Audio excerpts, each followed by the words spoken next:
इस पृथ्वी पर जब कुछ नहीं होगा तब भी शिव मौजूद होंगे।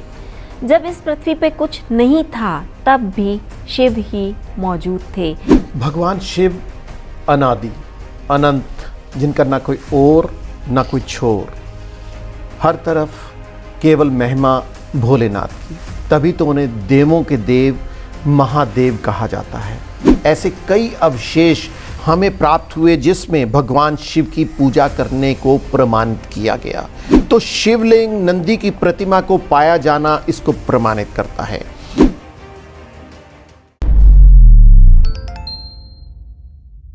नमस्कार, D5 चैनल हिंदी के प्रोग्राम धर्म धरोहर संस्कृति में आप सभी दर्शकों का बहुत बहुत स्वागत है। इस प्रोग्राम में हम धर्म, धरोहर या फिर संस्कृति से जुड़ी जानकारी आप तक पहुंचाते हैं। ऐसी ही एक जानकारी लेकर हम आज भी आए हैं आपके सामने। भगवान महादेव, जिनको कौन नहीं जानता, भगवान ब्रह्मा, विष्णु, महेश, इन तीनों में भगवान शिव का ही स्थान सबसे ऊपर माना जाता है। भगवान शिव जो कि आदि भी हैं और अंत भी। इस पृथ्वी पर जब कुछ नहीं होगा तब भी शिव मौजूद होंगे। जब इस पृथ्वी पे कुछ नहीं था तब भी शिव ही मौजूद थे। इस समूचे ब्रह्मांड में भगवान शिव के समान दूसरा कोई नहीं है। आज हम आपको उनके पौराणिक और पुरातात्विक कुछ ऐसे प्रमाण देने वाले हैं जिनको जानने के बाद आपको ऐसा लगेगा कि हम आप तक जो जानकारी पहुंचाते हैं वो बिल्कुल सही है। आइए बात करते हैं सबसे पहले उनके पौराणिक स्वरूप की। भगवान शिव अनादि अनंत, जिनका ना कोई ओर ना कोई छोर, हर तरफ केवल महिमा भोलेनाथ की, तभी तो उन्हें देवों के देव महादेव कहा जाता है।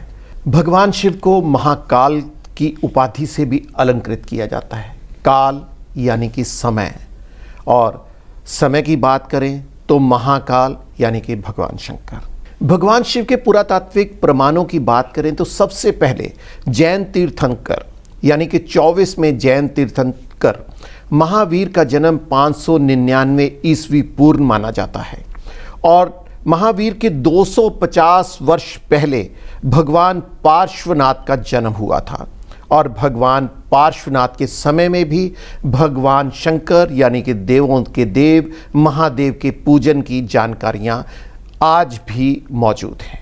भगवान विष्णु के अवतार भगवान श्री कृष्ण के रूप में धरती पर द्वापर युग में जन्म लिया था उन्होंने, और ये 3100 ईस्वी पूर्व इनका जन्म माना गया, यानी कि आज से करीबन 5000 साल पहले श्री कृष्ण धरती पर अवतरित हुए थे।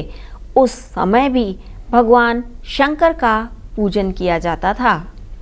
वहीं अगर भगवान विष्णु के अन्य अवतार भगवान श्री राम का सतयुग में अगर अवतरित होने की जानकारी है तो वे 5100 ईस्वी पूर्व मानी जाती है, यानी कि आज से 7000 साल पहले। और भगवान शिव की पूजन की भी जानकारियां श्री रामायण में आज भी उद्धृत हैं। भगवान श्री राम ने जब श्रीलंका पर चढ़ाई करनी थी तब उन्हें रामेश्वर में भगवान शिव का पूजन किया था, जिसमें महापंडित रावण ने पूजन की विधि को संपन्न किया था।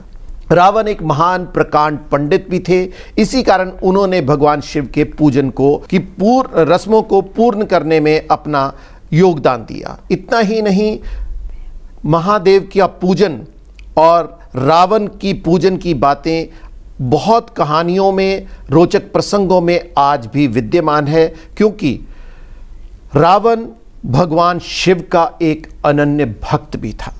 भगवान श्री राम के पूर्वज वैवत्स्व मनु के काल में भी भगवान शंकर की पूजा की जाती थी। ये काल 6600 ईसा पूर्व माना जाता है, जिनके काल में जल प्रलय भी हुआ था, यानी कि 8600 वर्ष पूर्व भगवान शंकर, भगवान विष्णु की पूजा करने की परंपरा मौजूद थी। यदि वेद पुराण की बात करें तो सम्राट ययाति प्रजापति का उल्लेख भी मिलता है, जिसमें जो सम्राट ययाति प्रजापति भगवान ब्रह्मा की 10वीं पीढ़ी में शामिल थे, उनके कार्यकाल में ययाति प्रजापति का कार्यकाल 7200 ईस्वी पूर्व माना गया है, यानी कि 9200 साल पहले भगवान शंकर की पूजा करने की परंपरा तब भी प्रचलित थी। माथुर ब्राह्मणों का इतिहास अगर देखा जाए तो उनके अनुसार स्वयंभू मनु लगभग 9000 ईस्वी पूर्व हुए थे या फिर इससे भी ज़्यादा समय पूर्व। इनका जन्म 11 से 12,000 वर्ष पहले माना जाता है। उनके काल में भी भगवान शिव का पूजन करने की परंपरा ज्यों की त्यों थी। इतना ही नहीं, 12 से 13,000 ईस्वी पूर्व प्रजापति ब्रह्मा जी की भी बात स्वीकारी जाती है। माना जाता है कि 15,000 से अधिक वर्ष पहले भी भगवान ब्रह्मा मौजूद थे और अन्य ब्रह्मा जी के भी विद्यमान होने के प्रमाण हमारे धार्मिक ग्रंथों में विद्यमान हैं और उस काल में भी भगवान शिव का पूजन करने की परंपरा प्रचलित थी।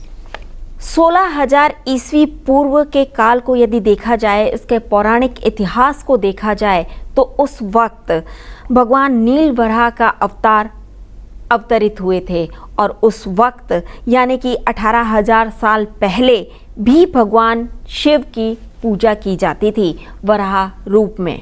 वेद पुराणों के अनुसार अगर देखा जाए तो हिंदू धर्म की शुरुआत वराह कल्प से मानी जाती है। महत्कल्प, हिरण्यगर्भ कल्प, ब्रह्मकल्प और पद्म कल्प इस दौरान में सम्मिलित माने जाते हैं और इसी दौरान भगवान शिव का पूजन करने की भी परंपरा है। भगवान शिव को आदिदेव, आदिनाथ, आदि योगी भी कहा जाता है। आदि का मतलब होता है सबसे पुराना या फिर प्राचीन या फिर आदिम। भगवान शिव को आदिवासियों का देवता भी कहा जाता है। अगर पुरातात्विक प्रमाणों की बात की जाए तो मोहनजोदाड़ो और हड़प्पा की खुदाई के दौरान भी ऐसे कई अवशेष हमें प्राप्त हुए जिसमें भगवान शिव की पूजा करने को प्रमाणित किया गया। सिंधु घाटी की सभ्यता की बात की जाए तो शिवलिंग, नंदी की प्रतिमा को पाया जाना इसको प्रमाणित करता है। भारतीय पुरातत्व विभाग के अनुसार, शोधकर्ताओं के अनुसार ये सभ्यता लगभग 8,000 साल पुरानी मानी गई है। प्राचीन शहर मेसोपोटामिया, रोमानिया, इजिप्ट, इन सभी जगह पर भगवान शिव के शिवलिंग की पूजा करने का विधान आज भी है और उस समय भी हुआ करता था। अगर आयरलैंड की बात की जाए तो वहां पर तारा हिल पर एक अंडाकार एक रहस्यमय पत्थर रखा हुआ है जिसे लोग आज भी शिवलिंग का प्रमाण के तौर पर मानते हैं और इसे एक भाग्यशाली पत्थर के तौर पर पूजन करने की परंपरा प्रचलित है। इतना ही नहीं, मक्का के संगे अस्वद में भी एक शिवलिंग की मौजूदगी की बात है जो बेहद प्राचीन मानी गई है। ऐसे ही तुर्की के एक रूमी मकबरे के बाहर भी एक गार्डन में एक ऐसा ही पत्थर रखा हुआ है जो कि भगवान शिव के शिवलिंग को इंगित करता है। खोज में पता चला है कि यह 4700 वर्ष पुराना है।